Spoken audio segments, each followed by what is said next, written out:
سَأُوا فِيهَا وَلَا تُكَلِّمُونِ إِنَّهُ كَانَ فَرِيقٌ مِّنْ عِبَادِي يَقُولُونَ رَبَّنَا آمَنَّا فاغْفِرْ لَنَا وَارْحَمْنَا وَأَنتَ خَيْرُ الرَّاحِمِينَ فَاتَّخَذْتُمُوهُمْ سِخْرِيًّا حَتَّىٰ أَنسَوْكُمْ ذِكْرِي وَكُنتُم مِّنْهُمْ تَضْحَكُونَ إِنِّي جَزَيْتُهُمُ الْيَوْمَ بِمَا صَبَرُوا أَنَّهُمْ هُمُ الْفَائِزُونَ قَالَ كَمْ لَبِثْتُمْ فِي الْأَرْضِ عَدَدَ سِنِينَ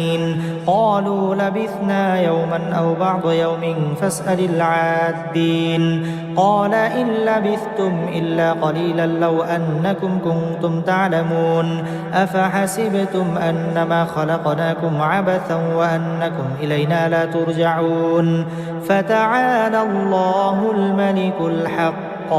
لا